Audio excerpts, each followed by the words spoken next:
Okay. Ito, tapos na yung project. Ayan. Bali, nagkaroon ng water seepage. So yan, inayos na natin.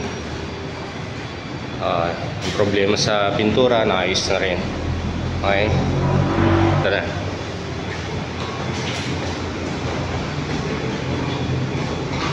Yung pinangpaayos namin sa sa mga crack ng wall, kaya nagkaroon ng water seepage. Yan.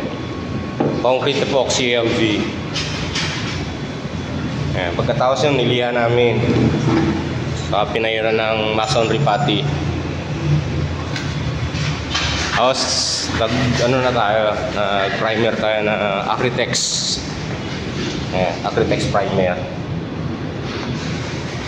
Okay. Tapos pintura na elasticil, elastomeric paint. Okay.